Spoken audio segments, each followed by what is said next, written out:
I don't know how to open these things. I don't either, but we both started at the same time though. Hey everyone, thanks for tuning in. Thanks, and welcome back. Episode 91. Is this the one that you're excited to tell me about, right? Yes. I'll get to why in a second. Okay, well, I'm really excited about my next story, but it's one of those, oh God, I'm so excited to tell y'all, but I'm dreading starting it. I'm dreading the research about it because it is so crazy that I don't know where to start. I'm like, ooh, what order of events should I go in? Should I start at birth? Should I start at the crime and then go back? I have like all these different paragraphs where I'm like, maybe this one should go first out and then I go in that way. You have no idea the amount of unnecessary pressure we put on ourselves, people. Oh, I know. And I wouldn't call it unnecessary. I do that too. And I know I'm going to go down that hole when I have 1,500 tabs open in one window and my story in the other. And then I'll start going down a little tangent that I'm like, ooh, okay, I like this information. And then I'll switch tabs and I'm like, shit, where the fuck was that? You know? Yeah. It is. And I know it's the wrong way to do it. And I know that. In real time, I know I should be doing this better and just like get the story out and then edit it. But I'm like, oh God, it is exhausting to be me. So fun. It's so fun, yet exhausting to be in this head. Oh, I know. That's so true. We'll never start another episode just bitching. We won't? I bet that's not true either. I'll tell you that right now. Yeah, I don't want to make empty promises. That's for sure. I need a more realistic expectation. Okay. Sorry, Rach. Enough about me. You go ahead. Yeah. I'm telling y'all today about Stacie Kristie Reed. I want to first huge shout out to our listener, Felicia, who suggested this. I'd never heard of it. And I was, hey, Felicia. Instead of bye, Felicia, you know? Yeah. We're changing it to hey, Felicia, because this is the suggestion I live for. I'd never heard of it. And it is infuriating. I'll tell you now, it's not a plot twist, but you will be shocked at how much of a piece of shit this guy is and a dipshit. Don't worry. So when we say people are the worst, he's up there. He's up there. So thank you, Felicia, for the suggestion. I was thinking about starting another story and I was like, I'm going to switch that to next time because I just went down a hole on this guy. So here we go. Sources: Washington Post, several case files and appeals files, just, plethora of them. Murderpedia and Vocal.media. In 1999, 16-year-old Stacie Reed lived in Manassas, Virginia with her 14-year-old sister, Kristie, their mom, Lorraine, and their mom's fiance, Robert Culver. Stacie was in her high school's ROTC and had been dating a guy named Sean Wilkerson. Sean had recently moved from Manassas, and there's not a ton of background on him, but Stacie had plans to attend a military ball with him. So I'm guessing he either graduated high school and joined the military, or he went to another high school and joined their ROTC. Not sure. But that's her boyfriend. Stacie also had a guy friend named Paul Powell. Paul was 20 years old and apparently wanted a little more than friendship with Stacie, but recognized that since she was only 16, he couldn't pursue that because, as he said, he did not want to go to jail. At this point, they'd been friends for about 2.5 years, though. So she was 13 when they met and he was 17. Oh. And I don't like that. That's an unnecessary friendship. Yeah. What do you have in common? Nothing. We don't need it. We don't need it. Thank you, though. On January 29th, 1999, Stacie came home from school early because she finished her exams early that morning. It was a little before noon, and when she got to her house, Paul was on the porch smoking a cigarette and drinking a beer. When she told him that her mom's fiance, Robert, was coming home for lunch, Paul left and said he'd be back in an hour. He didn't want to interact with the adult. And I think Stacie was like, they don't want to come home to see you smoking and drinking on our porch. Right. Get the hell out of here. And you don't want to interact with an adult because being friends with a child's pretty weird. It's weird. And now you're sitting on our porch. Drinking alone. Drinking and ripping a cig. Alone. As a teenager, I'm like, you should really be a social drinker at this point in your life. Yeah. And before noon. Right. No, let's not do that. So Robert came home for lunch and he left. And so Paul came back around 12:45 p.m. When he walked in, Stacie was on the phone with Sean, her boyfriend. Paul was very annoyed by this. And when Stacie hung up the phone, Paul demanded that she end the relationship with Sean. Not only because he was like clearly interested in pursuing something with Stacie. But he was also a self-proclaimed neo-Nazi and white supremacist who strongly opposed interracial relationships. Sean's Blatt, P.S. Oh my God. Charming. Paul is a dick. You have no idea. Oh my God. Sorry, wait, what year is this? And I'm not joking. Are you kidding? 1999? Yeah. All right. I feel like I've said it 15 times. I know. I'm sorry. My mind wanders. You know how it is. Sorry, I'm not keeping your attention. A self-proclaimed white supremacist. My God. So after he demanded... Get your KKK membership out of here. Where's your white sheet when you talk to me like that? Right. Ew. At the dry cleaners. And you are scary close to DC. We don't take too kindly to your type. So after his demand, he initiated sex with her, to which she said, "Ooh, no thanks." And this led to a huge fight. At first they argued, but then it got physical and they ended up in her 14-year-old sister Kristie's bedroom. Paul pulled out a knife from his belt, and as he put it, after that, Stacie got stuck. Like how an idiot would say she got stuck with a knife. So she got stabbed. Yeah, she got stabbed, but he's trying to make it seem like it was an accident.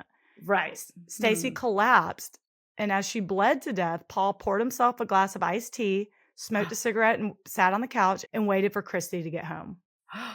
A little after 3 p.m., Kristie walked in and was surprised to see Paul there. She asked where Stacie was, and he said her bedroom. So Kristie went into Stacie's bedroom, and she wasn't in there. So she went into her own room and found Stacie dead on the floor. She dropped her books and started to cry when Paul came up behind her and demanded that she go to the basement. She knew Paul and knew that he always had this like survival knife in his belt. So she was just obeyed. How do they know this piece of shit? Just from around town? I read one blurb that they were childhood friends, but I don't think so. I think he either lived nearby, small town. She just knew him. I don't know.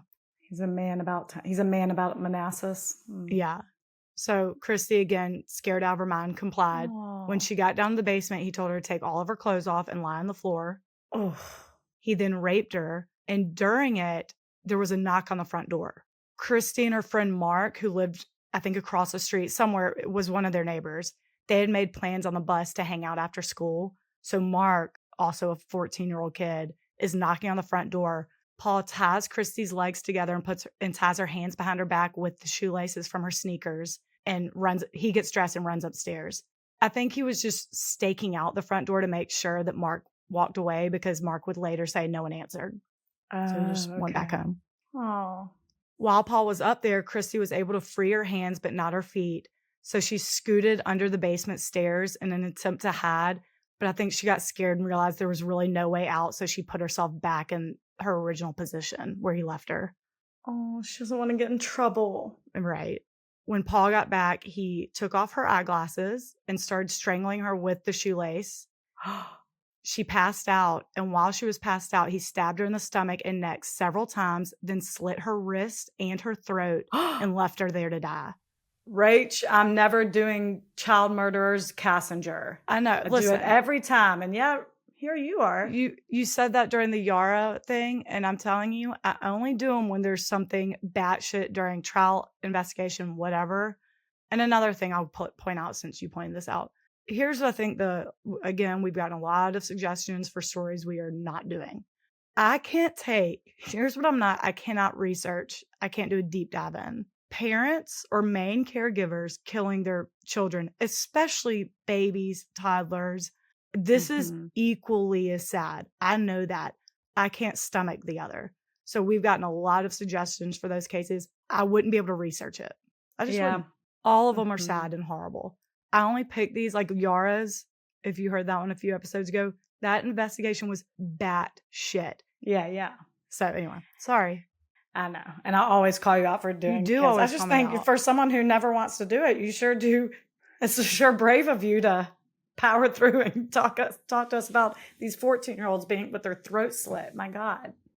I'll say it again. This one is equally as sad, but there's stuff to it that I just really want to tell y'all about. So he left her there to die.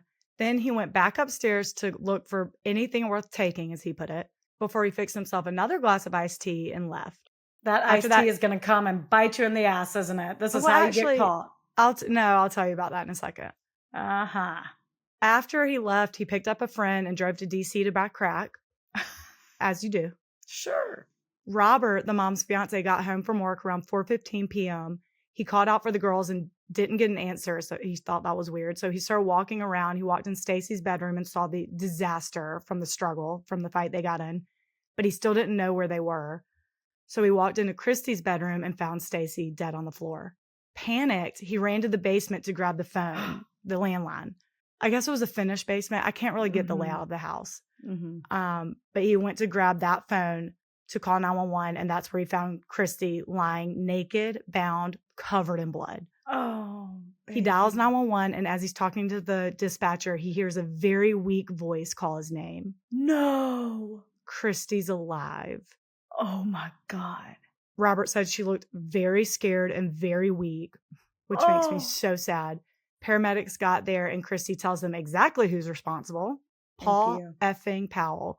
She doesn't tell them. She mouths it to him. She can't talk. Of course. Paul's arrested from his girlfriend's house pretty much immediately. Oh, he has a girlfriend, does he? Yeah, duh. Of course. A catch like that? I know. Do you have any doubt? Yeah, that's true. Kristie had to be airlifted to Inova Fairfax Hospital, where they discovered that one of her stab wounds was only a centimeter away from her aorta, which would have killed her. Yeah. Obviously. An autopsy showed that Stacie had been stabbed right through the heart. She had bruises all over her and a bad head injury, indicating that she was hit with enough force to cause internal bleeding, but she had not been raped. Oh, my God. When they arrested Paul, he didn't put up a fight. I mean, he had no leg to stand on. And he's all high on crack. Oh, God. I know. And he still had the knife that he used, and the blood on it matched Stacie. It was still bloody. I mean, he was literally caught red-handed. So the blood on it matched Stacie's. The semen taken from Kristie's rape kit also matched Paul's. So he immediately confessed to Stacie's murder and raping and attempting to murder Kristie. Initially, he denied to raping Kristie, but then when they were like, no, we have the rape kit, shut the fuck up. He was like, and we're going to take her word over yours every day, all day. Please. Today, tomorrow, forever. So fuck off, you KKK member. Right. He told cops that Stacie died because she was stupid and wouldn't agree to break up with her black boyfriend.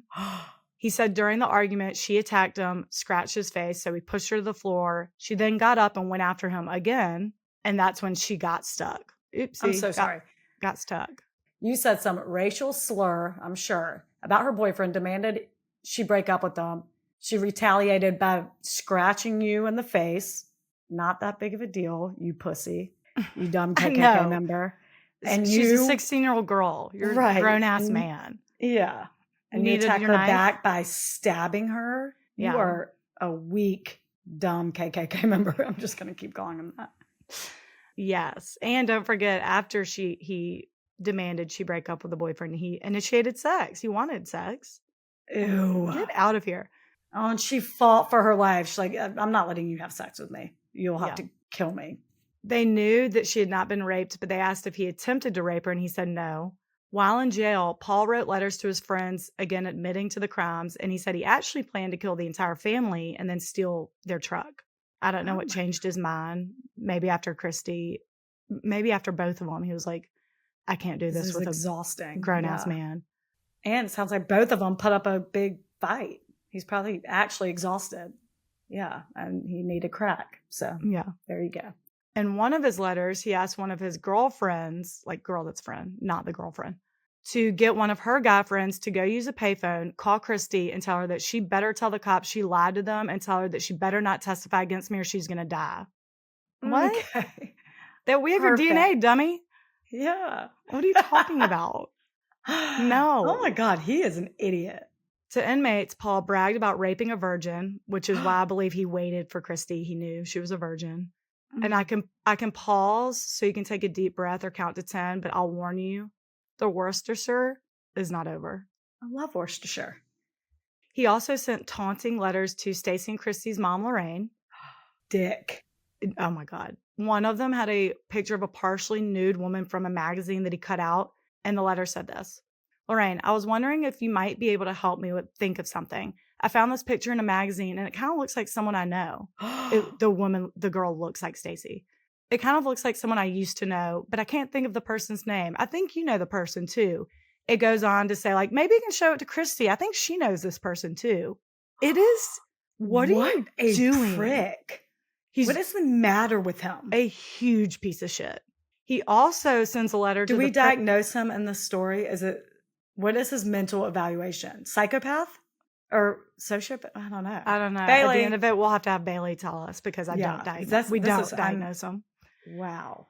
He also sent a letter to the Prince William County prosecutor. I guess Manassas is in Prince William County. Paul Ebert, the one who's going to be prosecuting him. And it said this: Fat Ebert, what's up, you fathead fucker? I'm just trying to tell you, since you want to kill me so goddamn bad for killing your inward-loving whore, set a court date closer than October 25th so I can go ahead and get this bullshit over with. I'll see you in hell, bitch. Your buddy, Paul Powell. P.S. Watch your back. He sent that to the prosecutor. Young man, where is your attorney? Yeah. Who is telling you to shut the hell up? They're not doing. You might be surprised that he's going to represent not himself. Running. No. Oh, damn. He's probably not running these by his attorney. So I didn't read all of it. It's a very racist letter. A lot of slurs being thrown around. But essentially it's saying, move the court date up. Okay. How about this? I'll move it back. Also, you're going to get life without parole. We're not even going to kill you. You just sit there. Well, wait. He goes to trial and he's being charged with capital murder, which can come with a death sentence. Mm-hmm. Which now, of course, the prosecutor's like, we're going to go for that, for this little fucker. Yeah. During trial, he showed no remorse. Again, I'm sure you're surprised. They described him as aloof and seemingly bored throughout. He just could not care less. He has other places to be. Oh my God. The amount of detachment. That is so bizarre. Bailey, interject, because I don't. But I'm not even done yet. The prosecutor, again, Paul Ebert, presented all of Paul's... It's confusing because the prosecutor and the piece of shit's name are Paul.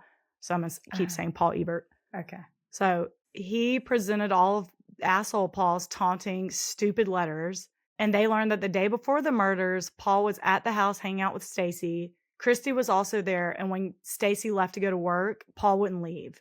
Kristie called her mom at work and said Paul was still there and seemed to be very nervously pacing around, looking in bedrooms. Lorraine told Kristie on the phone to tell Paul he had to get out, and he did. The next day was the crime. So it's clear he was planning it. She said he was like walking around, looking at all the rooms. Yeah. But like you said, wasn't he planning to kill the whole family? He's probably thinking of that first. Yeah. Kristie testified about the torture she went through, and you can clearly see scars on her neck. Oh. It's so bad. Robert Culver, the fiance, talked about his regrets.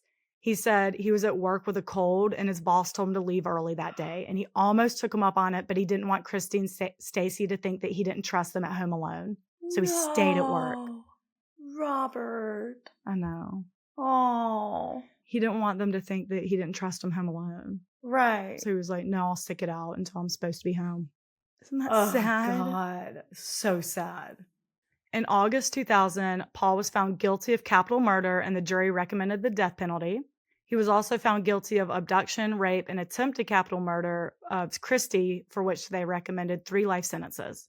During actual sentencing a month later, the jury foreman, Jennifer Day, stood up and announced that she regretted recommending the death penalty. She didn't understand the instructions and just went along with the rest of the jurors. But since then, she's fallen in love with Paul. And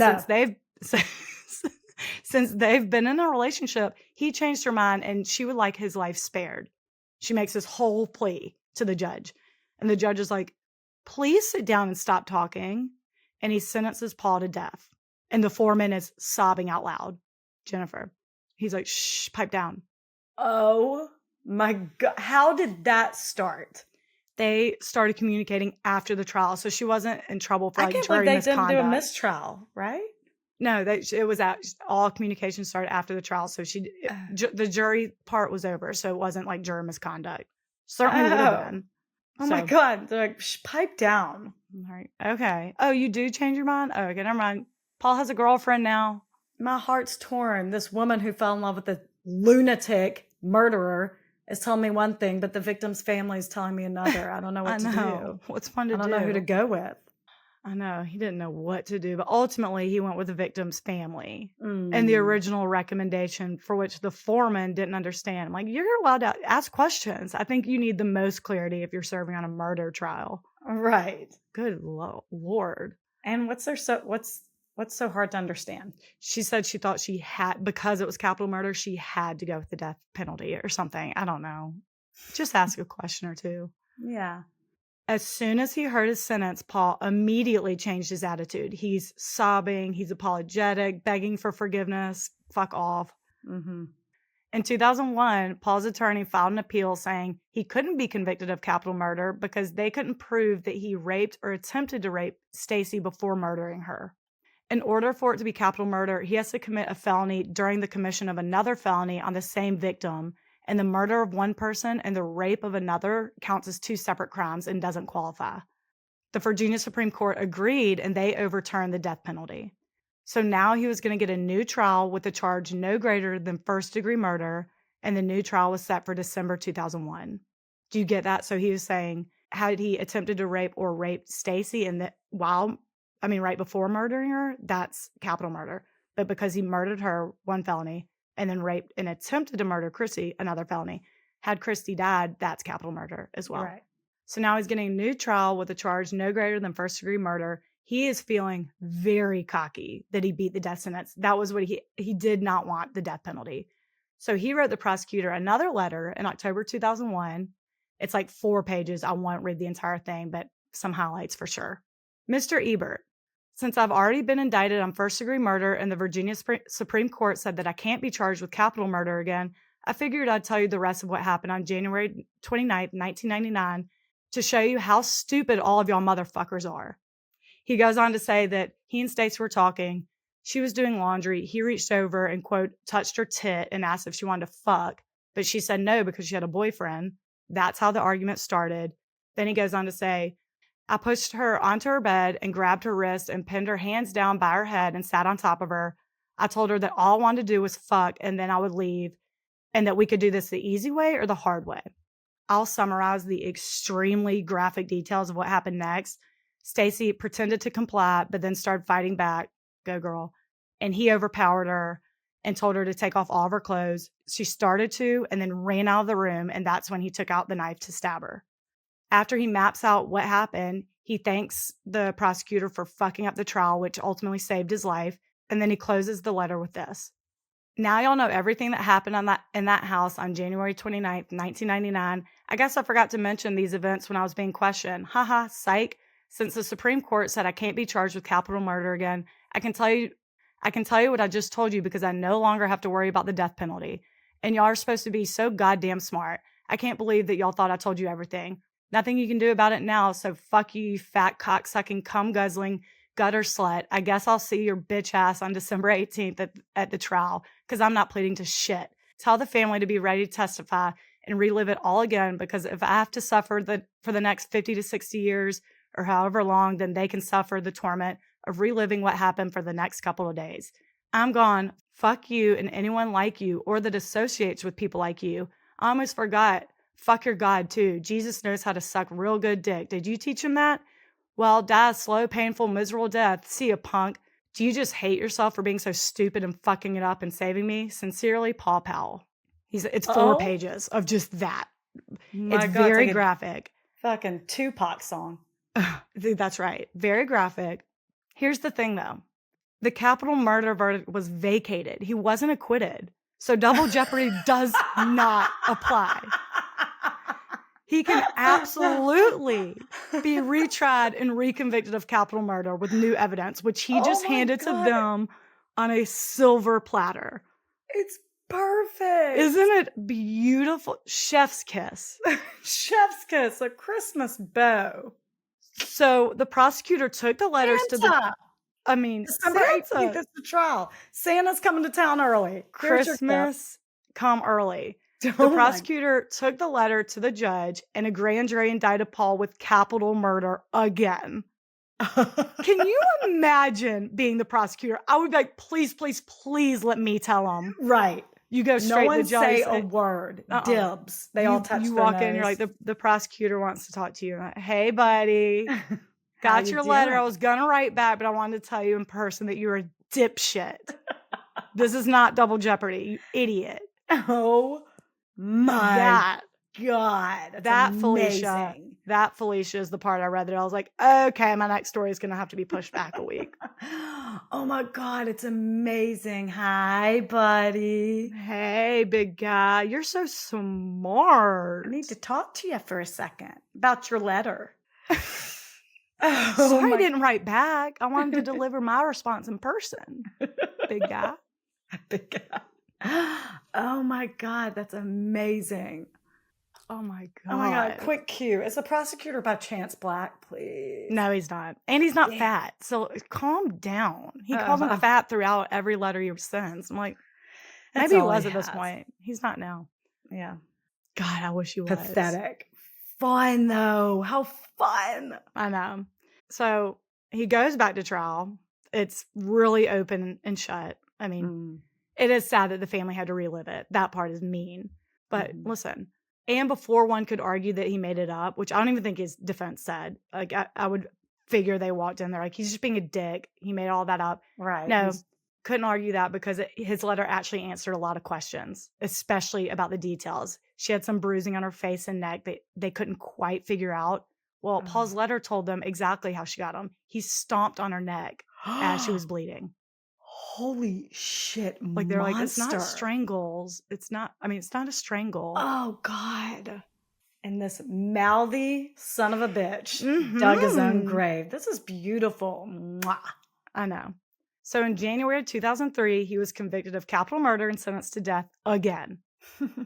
They tried to appeal, but the state of Virginia was like, we cool. Nah. Oh my God, did they kill him? How? I'd be like, let's do slow. Let's do paper cuts. He had his choice of lethal injection or electric chair. His execution was on March 18th, 2010. He selected electric chair. He was actually... So they did lethal injection? They're like, joke's on you? He probably thought. He probably was like, whichever one I say, they're going to do the opposite. So I better say the one. Idiot. Probably. He was actually the second to last person executed with the electric chair in Virginia. His last meal was not released to the public. I really wanted to know. It's going to be something so stupid. Oh, it's going to be so stupid. It's going to be like Tyson chicken nuggets frozen. Yeah. Oh, yeah. Dino nuggets, please. Lorraine and Kristie went to watch the execution. He had no final words, but he spoke to Stacie's family the day before. Her mom, Lorraine, said he was able to say that he was sorry, and he made the point several times that the crime was senseless. It was pointless. He couldn't really give us a reason why. And she said, I think it was heartfelt.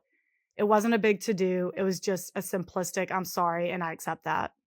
That's fine. Whatever That's you good. need to get by Lorraine, but I don't buy anything he says. What happened to him as a child? I don't know. Like, he is angry. As you can imagine, there wasn't a lot of background on his childhood because every single article focuses on what a dipshit he is. So weird. Uneducated dipshit. So that's the awful story of Stacie's murder, Kristie's survival, what a badass, and Paul's dipshittery. Dipshittery. And that dumb KKK member's dipshittery. I'm telling you, thank you, Felicia, for bringing this to my attention. I was like feeling my blood pressure rise the more I researched it. And then I was like, I know it's coming. And I know there's sweet justice at the end. Oh, and it's all of his own making. It's just, thank God. Really kicking himself for not shutting the hell up like his counsel, I'm sure, advised him to. Right. He'd still be very much alive and kicking in jail. He was only 20. Wow. But no, he's dead. This world's better off without you. Bye-bye. See you never. Wow. So there you go. That's incredible. I gotta gather myself for the hatred I have for him. I know, right? There's not one redeeming quality. Not one. Is there often? I don't know. Okay. Sometimes it's like, oh, that childhood sucks. And you like, for the child of him, you feel like, yeah. If you hear a murderer has a bad childhood, you feel bad for the child version of him. You know? Yeah, totally. But in this case, no. Or if you're Rebecca, you feel bad for the murderer during trial like she does for Jeffrey Dahmer. So sometimes there's that. I don't feel like defending myself. I don't feel bad for him. And I won't get into it. But God, he really hated himself. If you're a new listener, it's one of our earliest episodes. She gets into it. I don't even remember because I stopped listening. Well, I don't know. I don't feel like defending myself. Okay, then don't. Patrons, what up? Nicole, Patricia, Mary, Megan, Alma, Skylar, Kendra, Lena, and Emily. Thank you for joining. Thank you. A couple of custom shout outs. The first one's from Cecily. Shout out to my awesome boys, Jamie, Aiden, and Liam. I love y'all with everything in me. You're the best decisions I've ever made. Love, Mom. Oh. I mean, short and very sweet. Very sweet. I hope they don't listen to the podcast if they're too young. How young? I know. I was wondering. I was like, I'm picturing like toddlers, but they're probably not. No, probably not. From Emily, I would like to shout out my amazing husband who makes sure I get my me time to listen to murder podcasts. Seriously, though, thank you for occupying the kids for an hour so I can listen. You're the best. Husband, thank you is what I'm saying. Mm-hmm. Emily thanks you, but I thank you too. Yeah. From Georgia, my custom shout outs to my mama. She's the reason I love true crime so much. She started me with Snapped at a young age. Oh my God. Good. Her name's Nancy, and she really is the best. She does have a small business where she does all things, shirts, cups, literally. She can make anything. Her Facebook is McCoy Crafts. It's CCOY Crafts with a K. And I'll have her website up for her soon. Yeah, small biz. Go McCoy Crafts. So check them out on Facebook. They don't have a website yet. And then last one from Amber. I want to wish my Aunt Linda a very happy birthday. Happy birthday, bitch. I'm not calling you a bitch. Rachel, you don't even know her. Your niece, Amber's calling you a bitch. I got her into podcasts and she got me into PATW. Thanks, bitch. Thanks, bitch. This is the first podcast I've ever listened to that actually wanted to join Patreon. So thanks, Aunt Linda. I help manage my father-in-law's small business, so I'll go ahead and shout that out too. If you have a rental home in the Katy or Houston, Texas area and really surrounding areas and need help managing it, contact Best Texas Home Property Management at besttexashome.com for all your property management needs. One last thing. Hi, Brian. I love you. He's my husband, and maybe the shout out will get him to start listening. Brian. Brian. The hell's your problem? Cave already. Here, Amber, you tell Brian that the start of this story is going to make him not want to listen, but the end of it, when the shittery happens, we'll convert him. Yeah. Okay. Wow. Y'all, thank y'all so much. Thank you so much. Y'all are the best. People are the worst. Bye.